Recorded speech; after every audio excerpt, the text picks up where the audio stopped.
lagi bersama saya Fitri Ayu Nurhayati Tapea dari Prodi Akuntansi Perpajakan 4A yang pasti mahasiswa Politeknik Ilmar Bisnis Indonesia. Nah, di video kali ini saya akan memberitahu teman-teman tentang materi terakhir di dalam pelajaran akuntansi manajemen. Mau tahu materinya apa? Yaitu materi tentang balance scorecard. Nah, untuk teman-teman yang mau tahu isi materinya apa, langsung saja ikuti video ini sampai selesai. Nah, semoga teman-teman bisa mengambil manfaat dari video ini. Langsung saja kita ke materinya, yaitu balance scorecard. Nah, di video kali ini ada yang berbeda guys, karena aku pakai hashtag @PKAWBIYes, @Politeknik-WBIYes, dan @VokasiYes. Nah, langsung saja kita ke materinya ya. Yang pertama adalah balance scorecard, terdiri dari kata balance dan scorecard. Kata balance berarti adanya keseimbangan di antara 4 perspektif dalam BSC yang mencakup 1. Perspektif keuangan, perspektif pelanggan, perspektif proses bisnis internal, dan pembelajaran dan pertumbuhan. Kata scorecard adalah kartu yang digunakan untuk mencatat skor performance organisasi dan juga untuk merencanakan skor yang hendak diwujudkan di masa depan. Nah, manfaat BSC dalam pengukuran kinerja adalah mengelola operasi organisasi secara efektif dan efisien dengan cara memotivasi karyawan, membantu pengambilan keputusan dalam hal promosi, pemberhentian, mutasi, dan lain-lain. Kemudian mengidentifikasi pengembangan dan kebutuhan diktat karyawan, menyediakan umpan balik bagi karyawan mengenai bagaimana atasan menilai kinerja mereka, menjadi dasar bagi pemberian reward maupun punishment. Nah, balance scorecard yang terdiri dari 4 perspektif tadi, masing-masing mempunyai cabang, yaitu bisa kita lihat di dalam slide ya guys. Nah, selanjutnya setiap perspektif memiliki 4 komponen penting, yaitu tujuan, ukuran, target, dan inisiatif atau langkah upaya. Keempat komponen utama ini diterjemahkan dan diarahkan oleh vision and strategy. Nah, langsung saja kita kepada tahap pertama, yaitu klarifikasi visi. Aplikasi BSC diawali dengan klarifikasi visi dan misi. Nah, untuk mengisi klarifikasi visi dan misi, kita menggunakan kuesioner guys. Dan contoh kuesionernya dapat kita lihat di slide ya. Oke, langsung saja kita ke tahap kedua, yaitu tujuan. Nah, tujuan adalah hasil yang ingin dicapai. Dalam BSC berlandaskan 4 perspektif sebagai bagian faktor lingkungan strategi, internal, eksternal, penting yang berpengaruh kuat. Tujuan dalam organisasi bisnis tergambar dalam tujuan perspektif keuangan. Tujuan dalam organisasi publik tergambar dalam tujuan perspektif pelanggan. Contohnya, tujuan organisasi publik Dinas Pendidikan Provinsi Sumatera Utara yaitu mencerdaskan kecerdasan siswa. Nah, langsung saja kita ke tahap yang ketiga, yaitu peta strategi. Pengertiannya apa? Bisa kita lihat di slide ya teman-teman. Nah, kemudian kita ke peta strategi.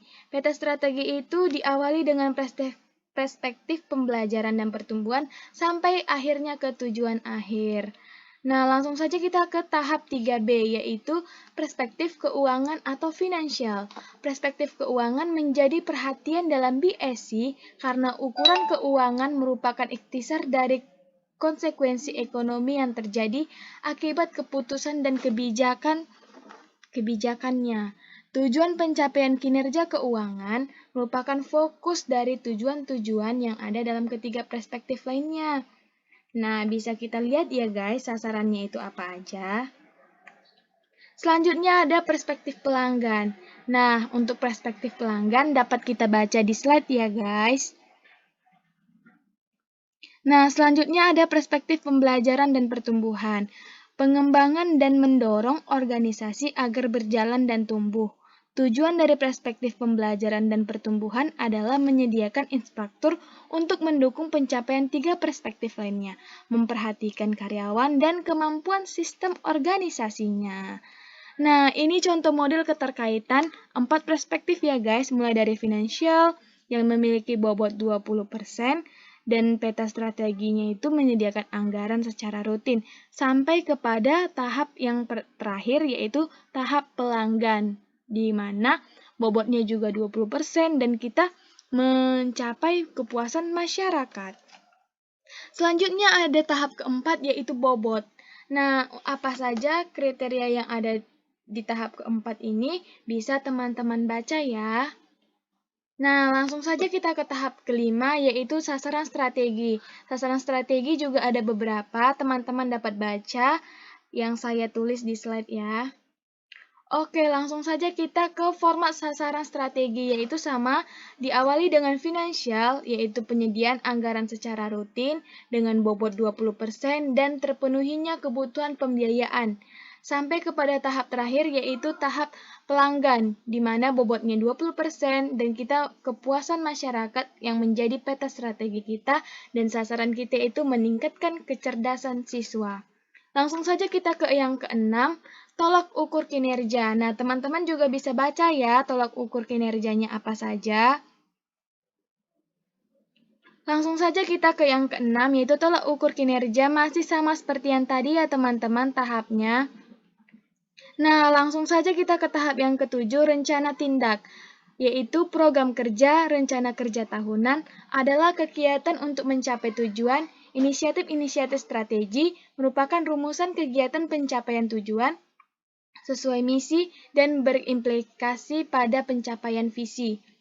Nah, langsung saja kita ke tahap yang ke-8 yaitu kriteria strategi target mark, yaitu ada menantang, dapat diukur, disepakati, realistis, berbatas waktu. Nah, kemudian ada tahap yang ke-9 guys, yaitu realisasi. Diawali dengan finansial, yaitu dengan penyediaan anggaran secara rutin dengan bobot 20%, terpenuhinya kebutuhan pembiayaan, presentasi penyerapan anggaran, penyediaan anggaran, dan targetnya 100%. Sampai kepada yang terakhir adalah tahap pelanggan, yaitu kepuasan masyarakat dengan bobot 20%. Dan dapat teman-teman lihat juga ya di slide. Nah, langsung saja kita yang ke-10 itu ada skor.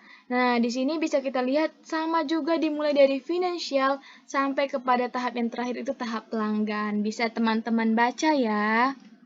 Nah, ini dia guys, Politeknik Wilmar Bisnis Indonesia.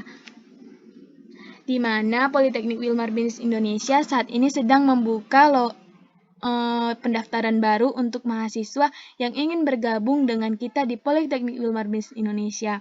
Untuk kalian, teman-teman yang memiliki jiwa muda dan berbisnis, kalian bisa gabung dengan Politeknik Wilmar Bisnis Indonesia karena merupakan kampus entrepreneur terbaik di Sumatera Utara.